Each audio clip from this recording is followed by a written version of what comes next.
Classes YouTube channel में आप सभी का हार्दिक स्वागत है। साथियों, इस वीडियो में हम बात करेंगे पीटीईटी 2024 से संबंधित। तो पीटीईटी की जो फर्स्ट काउंसलिंग है वो संपन्न हो चुकी है और उसके बाद में जो रिक्त सीटें हैं उसके लिए जो सेकंड काउंसलिंग है उसका आयोजन किया जाएगा। तो इसमें कब से सेकंड काउंसलिंग होगी तो और कितनी सीटें रिक्त है, ये सारी जानकारी आपको इस वीडियो में हम देंगे। तो आप इस चैनल को लाइक, सब्सक्राइब और कमेंट अवश्य करें। तो साथियों देखिए, पीटीईटी कॉलेजों में रिक्त सीटों की सूची होगी अपलोड। जो रिक्त सीटें हैं वो सूची वेबसाइट पर अपलोड हो जाएगी और वो सूची आप वेबसाइट पर जा कर के देख सकते हैं। तो 15,604 रिक्त सीटों पर सेकंड काउंसलिंग 15 अगस्त तक शुरू हो जाएगी। तो राज्य के बीएड कॉलेजों में रिक्त 15,604 सीटों पर सेकंड राउंड की काउंसलिंग 15 अगस्त के बाद होगी। नोडल एजेंसी वर्धमान महावीर खुला विश्वविद्यालय कोटा ने इस बार एक नवाचार किया है कि सेकंड काउंसलिंग के दौरान अभ्यर्थियों को बताया जाएगा कि किस कॉलेज में सीटें रिक्त है। तो देखिए, इसके अंदर इस बार एक नवाचार है। जो नोडल एजेंसी है इस बार वर्धमान महावीर कोटा विश्वविद्यालय है वो उसने ये नवाचार किया है कि जब जैसे अब सेकंड काउंसलिंग होगी तो सेकंड काउंसलिंग में से पहले अभ्यर्थियों को ये बताया जाएगा कि कौन से कॉलेज में कितनी सीटें रिक्त है। तो जो सीटें रिक्त है उनकी सूची विभाग की जो वेबसाइट है नोडल एजेंसी की VMOU कोटा की जो पीटीईटी 2024 है उस वेबसाइट पर जो कॉलेजों में जो रिक्त सीटों की संख्या है वो अपलोड कर दी जाएगी।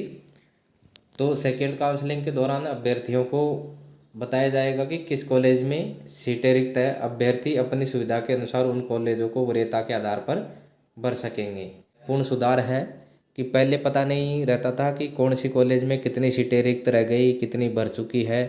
तो एक अनुमान के तहत अभ्यर्थी उसमें कॉलेज चॉइस करता था, लेकिन इस बार एक नवाचार किया है कि आपको पहले बता दिया जाएगा कि इस कॉलेज में इतनी सीटें रिक्त है। तो वरीयता के आधार पे आप उन कॉलेजों को अपनी सुविधा अनुसार भर सकते हैं। 2 वर्षीय बीएड और 4 वर्षीय इंटीग्रेटेड कोर्स की 1,51,000 सीटों पर प्रवेश के लिए 1,96,000 अभ्यर्थियों ने आवेदन किया है। तो 1.5 लाख सीटें थी लगभग और 1,96,000 जो अभ्यर्थी उनमें आवेदन किया है। इनमें से 1.35 लाख यानी 1,35,000 अभ्यर्थियों ने बीएड कॉलेजों में सीटें आवंटित की जा चुकी है। तो 1,35,000 जो अभ्यर्थी हैं उनको सीटें आवंटित की जा चुकी है। अभ्यर्थियों को 11 अगस्त तक संबंधित कॉलेज में रिपोर्टिंग करनी होगी और 9 अगस्त तक फीस जमा नहीं करने वाले अभ्यर्थियों का प्रवेश निरस्त किया जाएगा।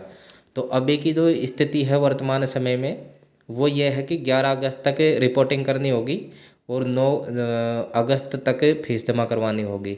तो अभी तक सीटें इसमें और रिक्त हो सकती है, क्योंकि कई बार ऐसा होता है कि लास्ट जो फीस जमा करवाने की अवधि होती है तब तक भी कई अभ्यर्थी उसमें प्रवेश नहीं ले पाते किसी भी कारण से। तो 15,604 सीटें हैं तो ये सीटें और बढ़ सकती हैं। तो 11 अगस्त है रिपोर्टिंग करने की लास्ट डेट और फीस जमा करवाने की जो लास्ट डेट है वो 9 अगस्त है। तो 9 अगस्त तक जो फीस जमा नहीं करवाएंगे तो उनकी जो प्रवेश प्रक्रिया है वो निरस्त कर दिया जाएगा प्रवेश। तो ऐसे में रिक्त सीटों की संख्या में बढ़ोतरी भी संभव है। अगर मान लो 9 तारीख तक जिन्होंने फीस जमा नहीं करवाई उनका प्रवेश निरस्त हो जाएगा, तो निरस्त होने के बाद में सीटों की संख्या बढ़ जाएगी।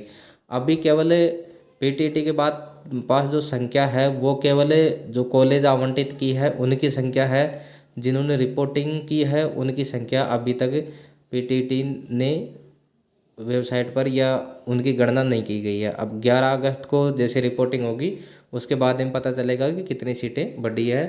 तो ऐसे में संख्या जो सीटों की संख्या है वो बढ़ने की संभावना है।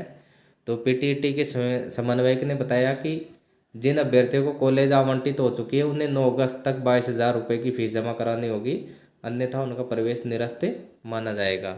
तो साथियों ये अपडेट है इस बार।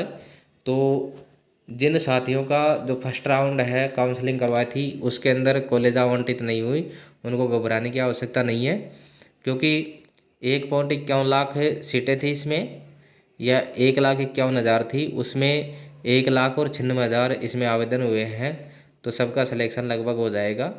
और इसके अंदर देखिए जो सीटें हैं अभी 15,000 खाली है, 15,604, और रिपोर्टिंग के बाद में ये सीटें और बढ़ने की संभावना है। तो एक और सुविधा इस बार है कि जैसे ही फर्स्ट काउंसलिंग कंप्लीट होगी, रिपोर्टिंग कंप्लीट होगी, उसके बाद में फिर जो रिक्त सीटें हैं वो विभाग की वेबसाइट पर अपलोड कर दी जाएगी कि किस कॉलेज में कितनी सीटें हैं, वो आप आसानी से देख सकते हैं। तो देख करके और आप कॉलेज की जो चॉइस है वो भर सकते हैं। तो साथियों ये नई अपडेट थी PTET 2024 से संबंधित। नए वीडियो में नई जानकारी के साथ में फिर मिलते हैं। नमस्कार।